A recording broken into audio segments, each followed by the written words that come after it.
I recall talking to you the first time was in 2011, I think, at San Diego and Comic-Con, and Attack the Block was this amazing film. If people haven't seen it, they need to see it. Joe Cornish. And there's been there was a gap between that and Star Wars. Yeah. Out of Attack the Block, out of Comic-Con, were you like, I'm set, I'm good? I did a pilot for HBO called The Brick with Spike Lee that didn't go to season. That's got to be a little That was a blow. bummer. Yeah. So after that, I kind of left America alone. I'd done a few things back in the UK.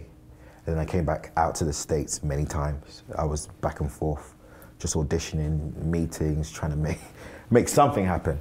Did I hear correctly? You were like on the short list up for Kingsman. That one almost happened. Yeah. Kingsman almost happened. The Maze Runner almost happened, and they didn't. That was a huge bummers at the time. Does it get easier, or does it each one of those sting? Maze Runner was particularly hard because I stayed in LA with no money. I stayed on my friend's couch, and I'd lost my accommodation elsewhere on the hope that obviously we were down to like the last two, and.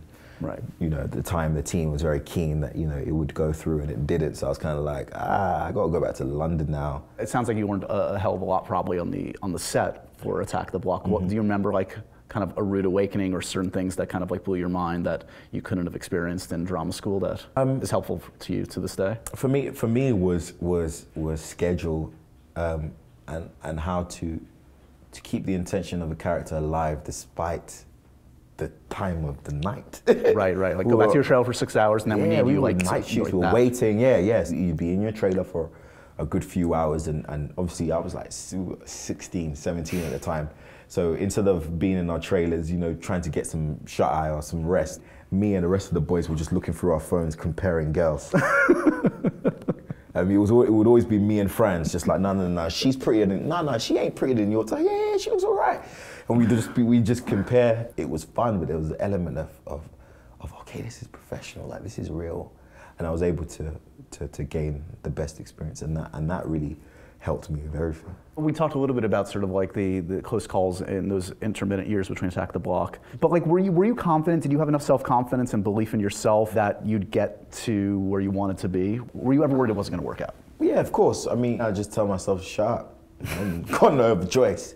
But I mean, I had great experiences, even in terms of the opportunities that I didn't get. With Matthew Vaughn, I was able to work closely with him during the audition process, and then, with the Maze Runner. And all of that, despite the fact that I didn't get the roles, served as a great opportunity. I can't lie, the role I did get, just finished all of that. Yeah, you're like, in retrospect, I can't lie. Kingsman's a good movie. No, I'm good where I'm at. It's a good film, and Taron is amazing. He's great in that. Speaking of big movies, I just spent time with your dad, Idris Elba, the other day.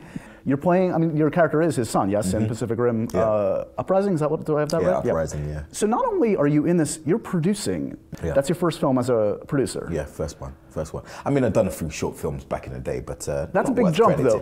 What I was going to say is, talk about ambition. That's a big leap. I used the money I earned on Seven to set up a company and hire a few people to join me on this venture, because I just realized that creative control is something that I want. Yeah. I want the ability to be able to cast myself in the movies that I want to be a part of, and also I feel like being an actor and a producer helps you understand, there's two separate worlds there, and for some reason there's a balance in which I felt that needed to be met, and someone like me who has that kind of duo personality, I just wanted to be behind the scenes as well as in front of the camera, and just so happened that I was like, you know what, guys, I'm not close to another franchise. As you know, it's a tough act to follow someone like Guillermo's vision on the first one, and that's a beautiful vision, epic. And one that we don't ignore, Yeah. Well, I was going to say, can you tease a little bit in terms of time that's passed, what the tease? I'll read you the script. Stereo. Because I assume we're going to start to see some footage pretty soon. Yeah. I saw a little viral video thing that you recorded recently. We're working on that, but we still have some special effects stuff to do. What's the world? What's the character? So I play Jake Pentecost, who's been away during Pacific Rim 1. He's kind of like the prodigal son who never came back. Got it. And he's now given a chance and opportunity to join the PPDC and earn his right to be there. But it's not all as it seems. We have, obviously the breach was closed in Pacific Rim, but there are other ways of doing things. Okay.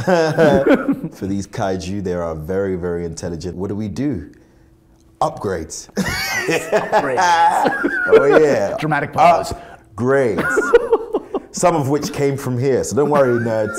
Everything you wanted, I made sure to inject into this. It's really cool. Some really cool stuff going down.